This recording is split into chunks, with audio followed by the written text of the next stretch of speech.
Welcome, everybody, to another episode of Strangest Species. I'm your host, Mike Davis, here with my wife, Ethne Davis. How you doing tonight? Superb. Whoa, superb. Yep. That's intense. Well, it's the first Saturday that I have had in months. I don't literally remember the last time where there was not one thing on my calendar. It was amazing. Well, that's great. Because next Saturday has many things. Like 7, maybe more. Yeah, we're getting into pretty busy season here. No, not with it's a different busy. Like before, it's busy with kids' sports. Now we're getting into holidays and yeah, all the things that come with that. All the things. Yeah. Well, good. Yeah, we got a lot done. Getting a lot done. It's just nice to be at home. Like just the projects and stuff you get to check off the list, but also it just feels a little bit more collective. Yeah, relaxing. It's nice too because the weather's been really kind of sucky, like a lot of rain. And so it's nice you don't have to go outside. Friday was gorgeous though. Was it? Friday was was gorgeous. Time ago. There was a ton of rain on like Thursday. 2 days ago. Friday was amazing though. Friday. Oh, that's because I worked. That's like why. The kids were hoping or wishing that like outdoor school was on Friday and not Thursday. Thursday was cold and rainy all day. Yeah, it's been like back and forth. Yeah, it's kind of like one day on, one day off, one day on. I have paint all over me though. So I'll take it. Yeah, I have paint all over all over me too. Because, yours is very different reasons. Yeah. Holy cow. So I wasn't even going to, yeah. So this Vienna, our oldest, and I are in, as we've mentioned before, Elf the Musical. And we're moving into the theater tomorrow. So the first 5-6 weeks of rehearsal, you're in a different studio that's just like a rehearsal space, kind of getting ready for everything. And currently the theater is putting on The Wizard of Oz.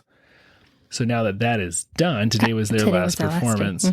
So now we will move into the theater and put all of our props and start rehearsing on stage, and which is a huge, like so much better because you can actually see like where you are on stage and stuff. Anyways, they asked for volunteers to come and help paint set pieces and stuff on Saturday. And I couldn't, but I said, hey, I will take home Santa's chair. That's going to be like the Macy's Santa scene. And I will, I'll take it home and I'll paint it. And they're like, oh, that'd be so wonderful. You know, there's a whole room full of paints at the theater. They're like, take whatever green and red you think look good and do it. So I brought the chair home. I brought the paint home. I asked our daughter, like, hey, do you want to go paint this? Oh, yeah, I'll paint it. Yay. She was out there for how long? Not even 10 seconds. Not even 10 seconds. She comes in the house, which is not brilliant, covered in paint, like dripping with green paint. Not like she painted herself, like it was literally running down her. Oh. And I was down in the basement working on, so I don't even know, something else. And I could hear Ethne yelling at her, like, get out of the house. I'm like, just get out. Just get out because you're dripping. I don't even know why you're in here. And so I couldn't even go out in the garage because if she looked like that, I just knew that my garage was covered in green paint. And it was covered in green paint. She went to shake the can, and apparently the lid wasn't on tight. And it blew up everywhere. But literally before I could even get out there in like 2 minutes, we have 2 kittens. One of them had like gone and rubbed up against the chair. It was all green on the side, and so I had to take her inside. I was trying to wash her, and she was scratching me to death because they don't want to be washed. Yeah. Well, and then one has like a green paw, green belly. Yeah. I just went back downstairs and painted trim, and there was paint on the garage, there's paint on the door handles, there's paint all over the floors. There's been a lot of paint in our lives because trim painting and door painting is very meticulous. Like it just takes time and a little bit of focus, and so anyway. I've got paint trim and I couldn't handle any more paint.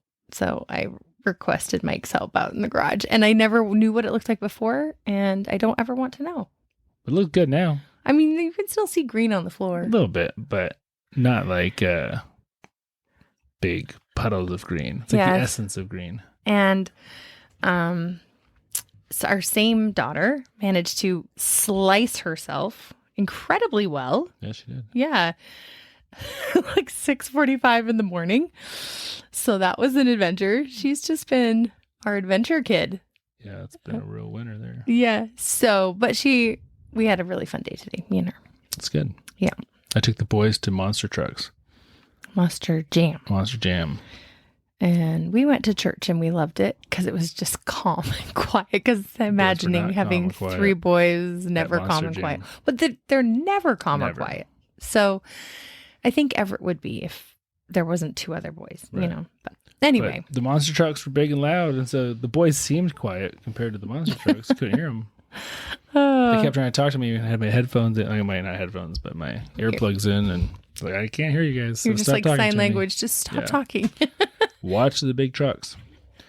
Cool. So I have a big announcement / favor to ask of everyone listening.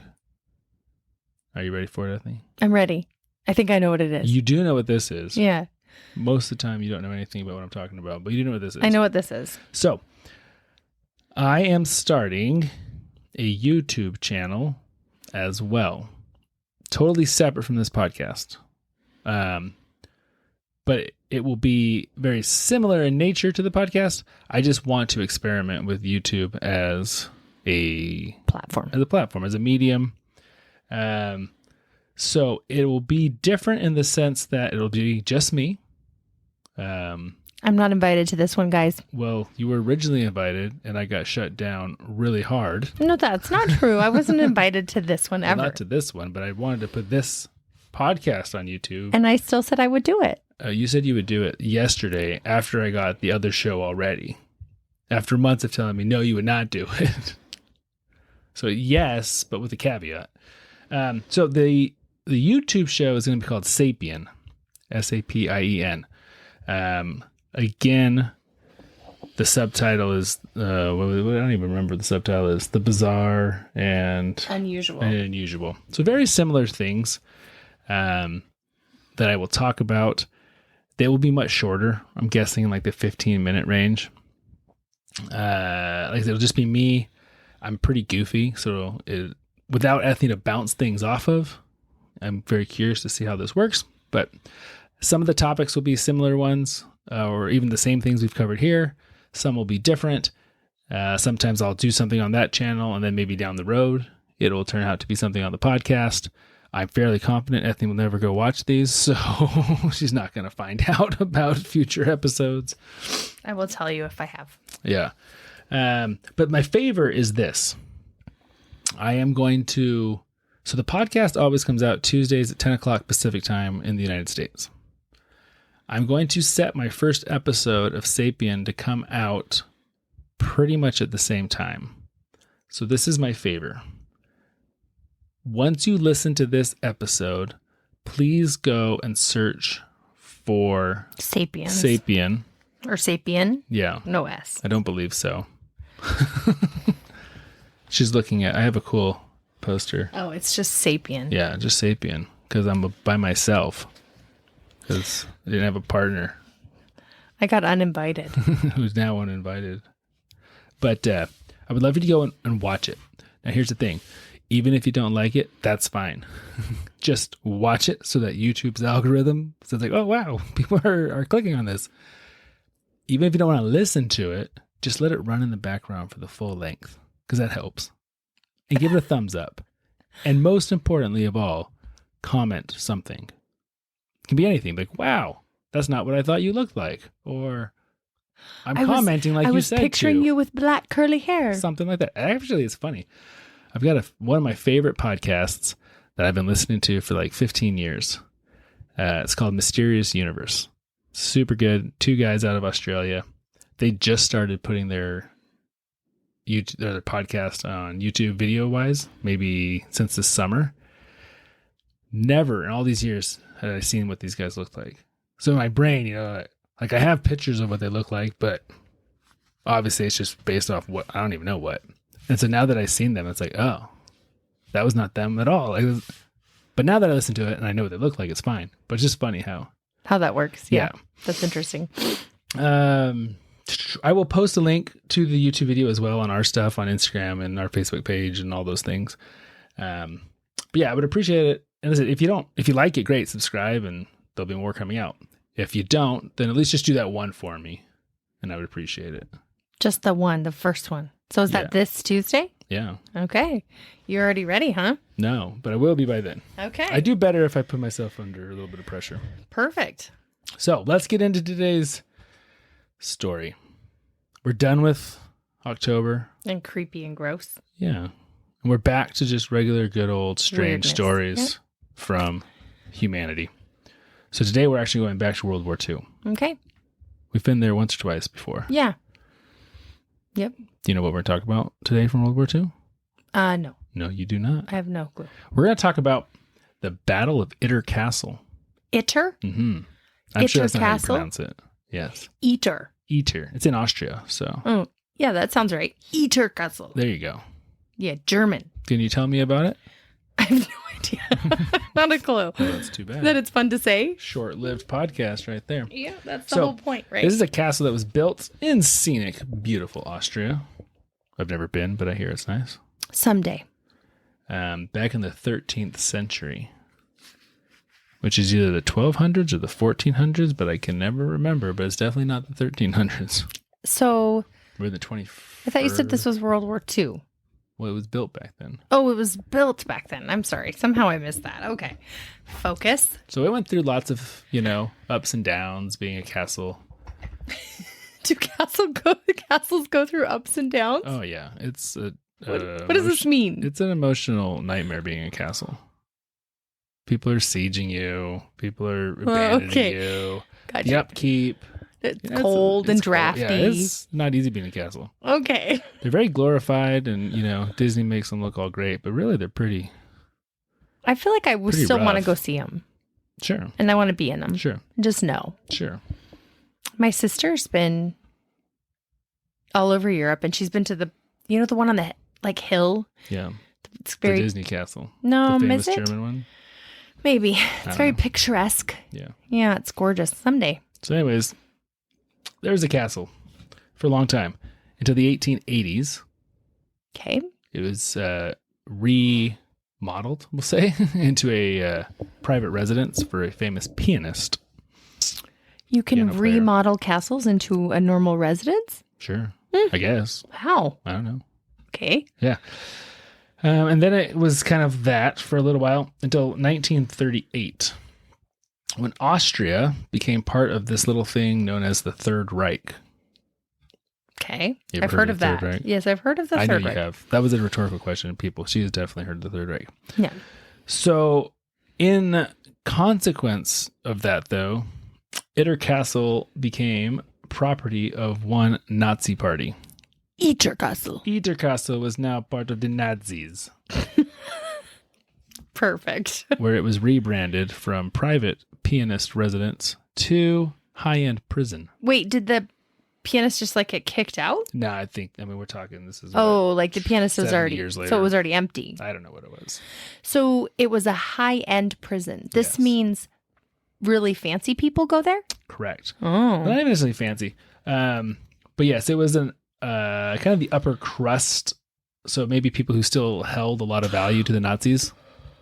Like a smart scientist, would you Potentially. say? Or I will give you some yeah, I would love some specifics. examples. So it could have included wealthy Germans who had just fallen out of favor with Hitler, but maybe didn't necessarily do anything wrong. Okay. You just needed to keep kind of an eye on them.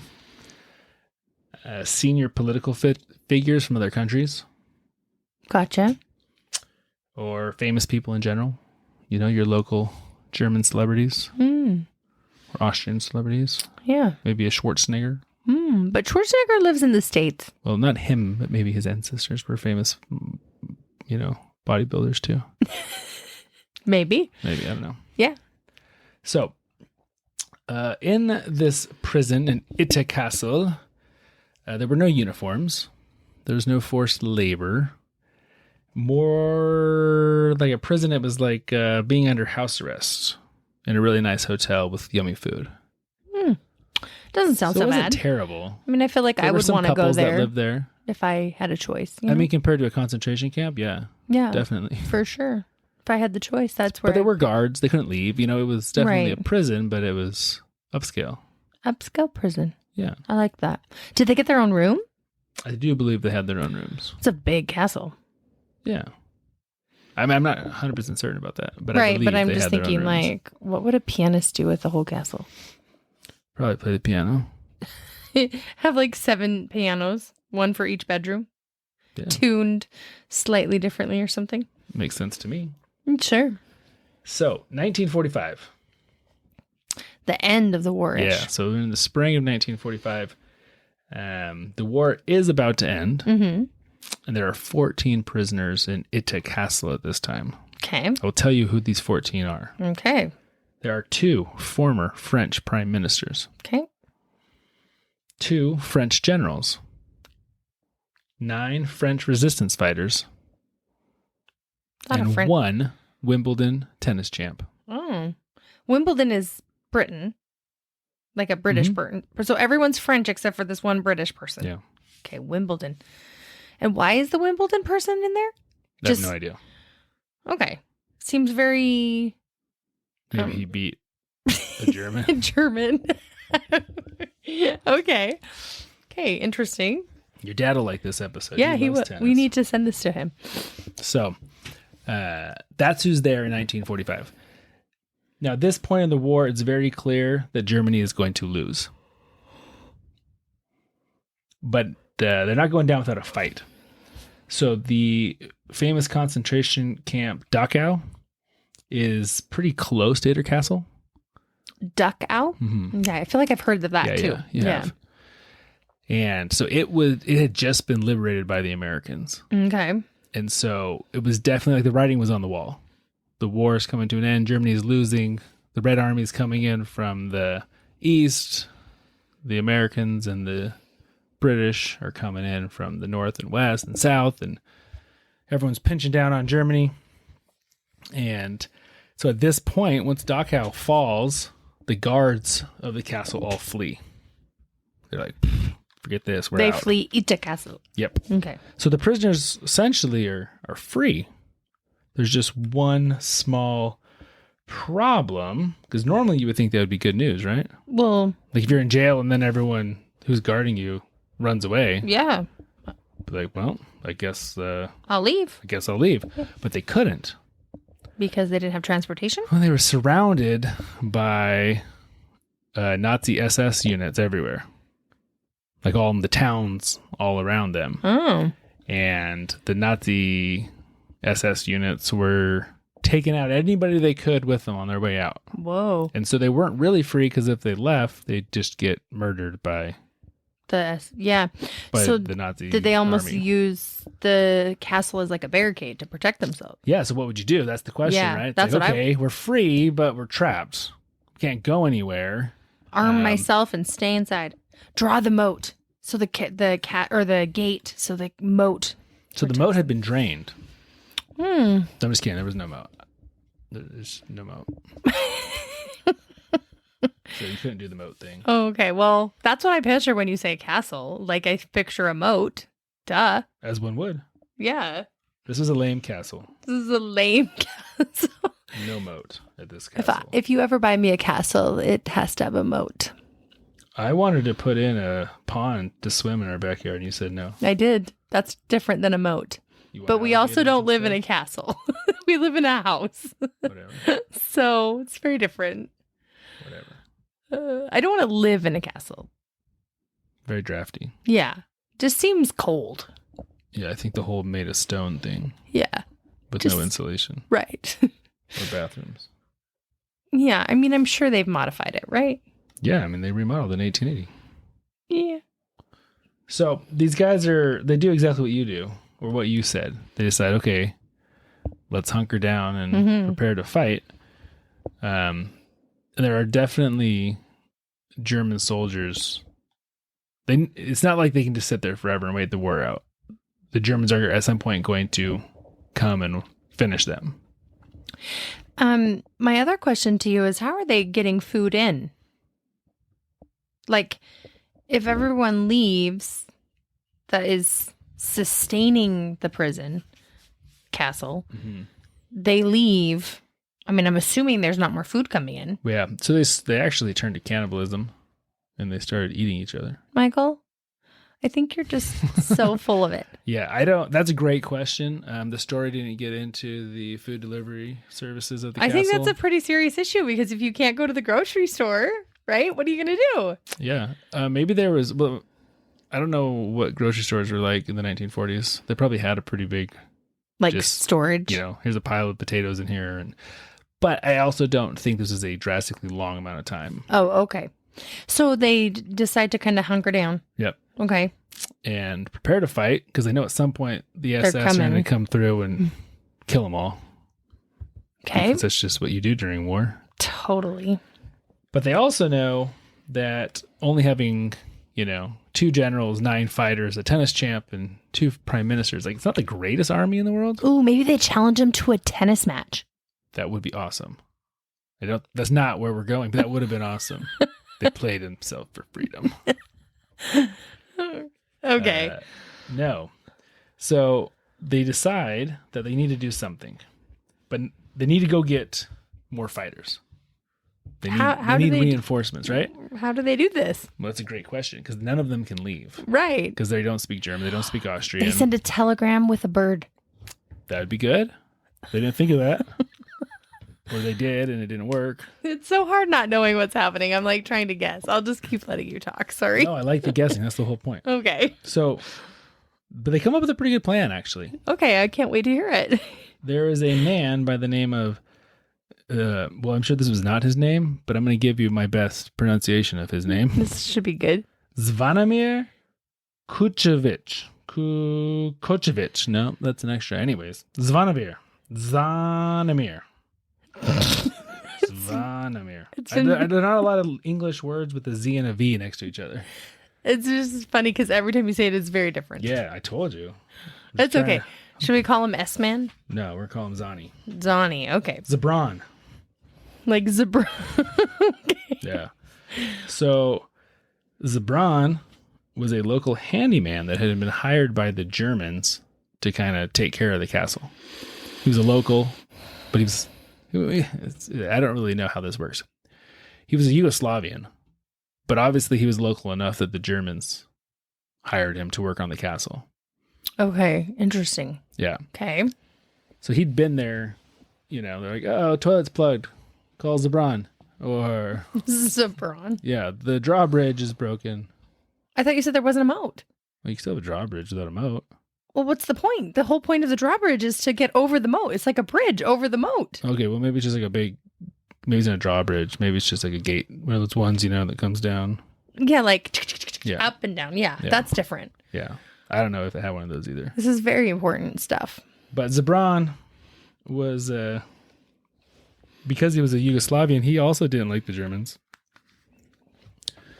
And so they convinced him to go and find reinforcements. Like, hey, go into town, see if you can find any Americans. So he didn't really like the Germans, but he was on good terms with them. Right. Gotcha. So he was kind of double-crossing them. Oh. Kind of. Air quotations. This is true war here. Yeah.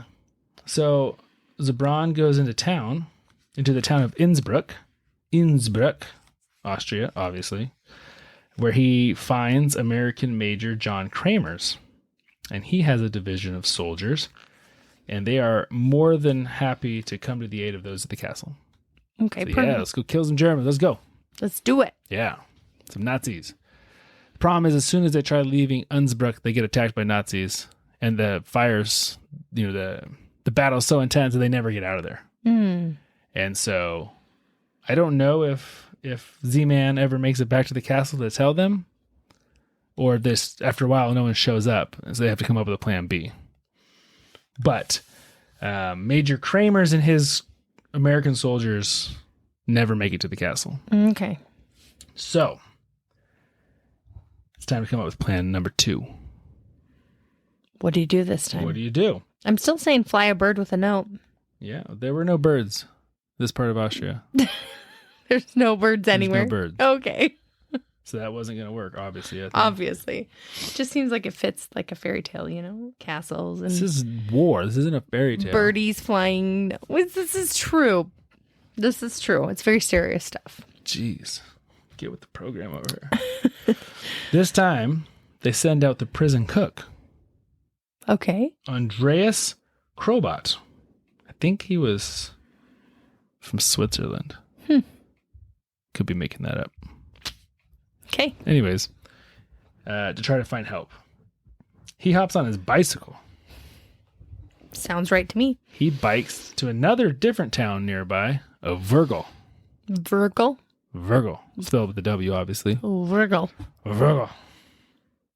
Now, in Virgil, Andreas finds a unit of Austrian resistance fighters. So local Austrians fighting against the Nazis. And so he finds them and he tells them of the harrowing, desperate situation up at Itter Castle. And they are extremely happy to learn about this. And it's like, yeah, we'll help you. We're going to take you to like our commanding officer. You tell him all about it. We're there. So they finally have an army, or at least some group to come help them. Andreas is like pumped. Like, yeah, I'm the guy. I found the army on my bicycle. I'm going to save everybody. I'm going to be a hero. This is like Flit from A Bug's Life. I don't remember the premise other than grasshoppers. Yeah. He leaves to go find an army to fight the grasshoppers. Maybe they based it off the story. And he comes back with like circus. I do remember the ladybug who's a man. Yeah, circus bugs. And they Insects. fight. Right. And they fight the army of grasshoppers. Because bugs is a subsidiary of insects. It's great. Anyway. Insects are not a subsidiary of bugs. Okay. FYI. Everyone cares. Yeah. Okay. So, like, if you were Andreas, how would you be feeling right now? Oh, like you were the man. Cloud 9. Banging your chest. King Kong style. Yeah. So, he goes with the resistance fighters to their super secret location to talk to their leader. I'm afraid he's going to get killed. Why would he get killed? I don't know. Just feel like it's war. Anyways. He walks in, and things are a little off. There's swastikas all over the walls. And he's like, for being Austrian resistance fighters, like, a lot of Nazi interior design here. He's going to get killed. What's happened? He's totally double-crossed. The Austrian resistance fighters were only pretending to be Austrian resistance fighters. But really were Nazis. Really, they were Nazis. Pretending to try to find traitors and spies and things like that. So he bicycled into the wrong group. Yeah, and he died. So he's been double-crossed. And so they deliver him to Major Joseph Gengel. That's a cool name. A local commander of a unit of Nazi soldiers. And so Gengel thanks the fake resistance soldiers and sends them away, leaving Andreas with Gengel and his unit of 20 bloodthirsty and war-hardened soldiers. Yikes. How do you think Andreas is feeling now? Probably wants to cry. Probably is like, dang, picked the wrong dudes. Should have just rode his bike and gone home. Poor guy. All right, Ethne. So what happens next? Option number 3. I don't know what that option is. I don't either. Obviously, the guy dies. So Gengel tells him, tell me everything you know about what's going on at this castle. Like, I want to know who's there. I want to know what they have, what kind of munitions they have. Do it, or else. Right, we'll torture you. So what do you think Andreas does? He double crosses him. Nah, dude. He's like Chunk in the Goonies. He's like, and I stole some Rocky Road. Yeah. Just he kidding. tells him everything. So I love that movie. it's great. So then Gengel, though, drops the news of a lifetime. Guess what he tells Andreas? We're going to go kill all your friends at the castle. No. They are also double-crossers. They're really Austrian resistance fighters pretending to be Nazis. Whoa. Isn't that crazy? Too much. Too many. He finds Austrian resistance fighters. But they turn out to be real Nazis who deliver him to Nazis who are only pretending to be Nazis, who are really Austrian resistance fighters. Whoa. But they were really Nazis. Like they weren't just guys in uniforms pretending to be. They actually were a unit of Nazi soldiers That had who were from Austria, who this whole war had been pretending. I mean, they'd really been Germans, but they were going around killing Nazis, protecting people of their hometown. Oh, this is very confusing. So confusing.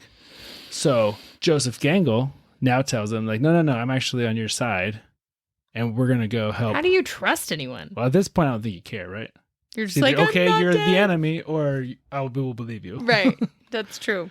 So, yeah, it's crazy. That it's is like, wait a second. My brain hurts. Double Yeah. crossing here. Triple left, right. crossing. Yeah. So, I don't even know where I am in my story now. Sorry, you got too excited with all the double crossing. So Gangle, he's willing to help, but he also knows that his 20 men aren't going to be enough. Because that puts him, 34 guys and a tennis champ? Hey, man, you never know. Those tennis champs. And so he uses his resistance networking. Every time we say resistance, I think of Star Wars. Yeah, totally. Rise of the Resistance. Well, I can even go back to The Empire Strikes Back Right. and their secret base. And yeah. Anyways, the resistance. La resistance. And so he uses his secret underground resistance networks, and he gets a hold of American Captain Jack. Sparrow. Nah, it would have been so cool, right? Captain Jack Lee. Jack Lee. Yeah. He was an American commander of a tank battalion who's fairly close by, and he also agrees to join the rescue party. Okay. So now you've got an American tank battalion, a German Secret agent, Secret Austrian resistance. group, French war prisoners, and a British tennis champ. Yep. Actually, I don't even know if he is British. Well, he plays in Wimbledon, but you're right. He could have been a competitor that isn't Actually, from... we're going to talk about him in a little bit, and his name does not sound very English. So, Oh, well, who knows? But anyways, we got a tennis champ. This is our ragtag group that's coming to fight. Sounds like a VSS. good group. Yeah, it's just funny. So yeah, we have Captain Jack Lee, who has 14 men and one tank. Hey, man. That's We've a got lot of people in a Major tank. Gangle with 10 men. He had 20, but on their way to the castle, they get in a fight with the SS. Half his men are killed. Dang. Yeah, so that was an instant, poopiness. And then we have the 14 prisoners. So like I said, you have Americans, you have Nazis, you have Frenchmen, all fighting together. Nazi resistance. You have to specify. I mean, technically they are Nazis, but they like to kill other Nazis. So it's kind of, backwards. Yeah.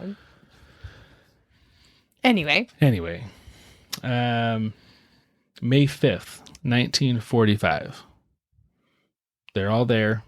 They get to the castle. They're already at the castle. And on May 5th, 1945, a group of 150 heavily armored SS soldiers attack the castle. Dang. These are not good odds. Yeah, so you have way more soldiers. Like I said, they're heavily armored. Artillery, all those things. Mm-hmm. Against your I mean, they're hardened, war fought. Some of them are, yeah. The word keeps in my head. Soldiers, Thank you. Criminals keeps coming in my head. I'm like, not criminals. Soldiers, yes. But they don't have a lot of stuff. Right. In comparison. But they do have the high ground. Mm-hmm. And they do have a castle. Mm-hmm. And so they can play defense and just kind of... Do they do cool things like throw boulders off the edges and shoot arrows, flaming arrows? Yeah. Oh. And they pour hot oil. Yeah. Oh, totally. And they have a dragon. I forgot to tell you they have a dragon. That's a big game changer. You would think so. It actually didn't do that much. That's weird. Was it a lazy dragon like the one who sleeps with all the gold in the basement? Smog or whatever? Dude, he's not a lazy dragon. Have you not? Okay.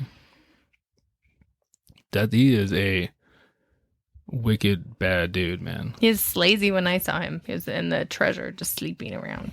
You don't know the history of Smog the dragon. Okay. Go read your Tolkien. So, it's a pretty nasty battle. I bet. It's going back and forth. It's raging. Oh, I know. The tennis player starts hitting tennis balls with his racket right at their faces. Grenades. Oh. Tennis ball and grenades. Is he really? No. Oh, that's a great. good idea, though. If we took the story and made it a movie, that would totally be in it. Yeah, that's a good idea. Yeah, but no, that's not what happened. Okay. Oh, speaking of which, I got to prep something here in a second. So, the battle's going. Mm-hmm. The SS have some pretty dang good artillery fire, and they managed to blow up a castle. No, the one tank. Oh, dang it. Yeah, so that really hurts. And so now they're definitely moving in, closing in. Why didn't they park the tank inside the castle? You know, I feel like that's a logical step. I am not real well versed in the art of war. I've never been the leader Obviously, of a tank if you battalion. leave your tank parked outside, it's going to get blown up. Maybe it was in the courtyard. Yeah, I would assume, though, that you have to have your tank, like it has to fire, straight, right? Can't it rotate? Right, but it can't shoot like around corners. Oh, no. So if you're going to shoot at Nazis, I assume you have to be in direct. This is true. But they also can shoot back at you. I was more so thinking like the tank is their mode of transportation. Oh. Like how are they going to get out of there? Walk? There's German people everywhere. Where are they going to go? They can't go anywhere till they kill the German people anyways. Well, they have to drive in the tank and blow them up as they drive or run them over. What? I don't know. Is this a real thought? No.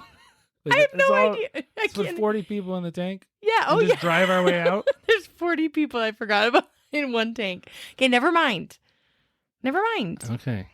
That was never part of my plan. No, that was a great plan. Wait, when we ever go to war, remind me You to just call asked you me. into the war room. I've got all the strategies. So, yeah, it's not going super well for them. Mm-hmm. That doesn't sound like good They're odds. not dying, but they're definitely getting pinned into a corner. Right. At one point, Major Gangle is shot by a German sniper and killed. Dang. While protecting French Prime Minister Paul Reynaud. Reynaud. You said that good. Thank you. You would know. I mean, just the accent. I don't know if the pronunciation was correct. Psh, me either. Okay. You fake it till you make it. Mm-hmm. So our little ragtag army is running desperately low on ammunition. And again, they're in the same problem. Like, we need more help. We need reinforcements. Whoa. Okay. And so, this is what happens.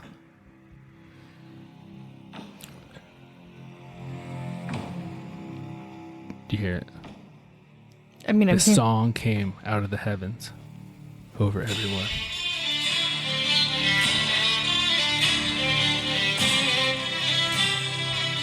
And the last of the Mohicans. yes, but it was the last of the Wimbledon champions. Have you ever seen this movie? Yes. So there's a scene where, I don't know what fort they're in, Fort Henry or something, and they have to get a courier to one of the other forts to get back up. And so I used to watch this movie all the time as a little kid, because that's the kind of movies my mom had me watch as a little kid. Pretty intense movies. Last Mohicans. And so he's running through the woods, and the French and the Indians are all trying to kill this courier, and they're providing cover for him from the fort, shooting all the people as he runs by them. And it's actually not the right song from the movie, but I like that one more. So that's what I played. Great score. So what does the Wimbledon champion do? Jean Barotra. So maybe he's French. Okay. 3-time Wimbledon champion. Sorry, John. He totally gets grenades and starts tennis racketing grenades. No, he volunteers to leave the castle on foot and run through the battle to go find more help. Whoa. The guy's got tennis balls of steel, man. That's some kahunas. Did you like my reference there? Yeah, That's what I was got going it. for. Okay. I got it. That's why I said that's some kahunas. They never, ever disrespect a tennis player. So did he seriously do this? Yeah. What? And he makes it. What? Just like the guy from Last Mohicans. Yeah, it really is. Yeah. He makes and gets reinforcements? So he gets out and he's dodging bullets and grenades, and he's jumping over logs. I don't know if he's doing those things, but yeah, he gets out. And that's like super lucky. But even more lucky, he actually comes across the American 142nd Infantry Division. Woo. Yeah. And he tells them what's going on. But this dude's awesome, man. He tells them what's going on. Then he asks for a uniform so he can go fight with them. Wow. Yeah. Good for him. I know. It's a cool cat. Super cool cat. And so the 142nd go in, decimate the Germans, take 100 and some captive. Wow. Yeah. And they save the castle. Well, that's great. I know. Is that a crazy story? I can't believe you decided. The only one that died was Major Gangle. Out of all of them. Out of all of them. Oh, poor Gangle. All because one bad A tennis player wanted to run through the whole thing. Yeah. It's legit. Last Mohican style. Wow. Such good music. I know. But this is, to my knowledge, which is not big, not an expansive knowledge, the only time where Americans and Germans teamed up together to fight against other Germans in World War II. Oh. So it's kind of an interesting battle where you have a mix of... Well, but they were German. I wouldn't say they were Nazis, right? They were resistance. They were just technically, parading around as, which is honestly the safest way to do it. Yeah, probably. I mean, you act like a German, no one's gonna. You've got all the right paraphernalia and swag. But they really were. They really were right. German Austrians or Austrian Germans or whatever. No, but I'm saying, I mean, they were, like, if you went to, you know, the German military headquarters and looked them up, like, they were actual soldiers of record in the German army. Sure. But they weren't just like Austrians pretending to be Nazis. That's all I'm saying. Even then, though they were. They were totally against what the Nazis were doing. But to save their own lives, they're like, we're going to act like Nazis. On paper, we're going to be Nazis, but we're not going to do anything. And the way that I kind of understood the story, it didn't start that way. I mean, it started like they kind of became disenfranchised with the Nazis. Right. Like, oh, yeah, I don't like this. And then we're going to turn around and start. Totally. Versus we're going to join the opposition just to be able to get inside of it. Sure. You know? But, yeah, so Major Gangle was the one who died. He was the American, right? No. He was the German leader. The Austrian. So they're in Virgil, Austria. There's a nice plaque and a street named after him. Wow. It's a pretty cool story. It is a cool story. Yeah. It's fascinating. I mean, we have lived in such a peaceful time. Yeah. You know, in our lives. meager 4 decades, you know? Yeah. That, I don't know if it'll be that way much longer. Who knows? But it's pretty cool to hear stories and read stories of. Well, it's hard to even imagine living in war times.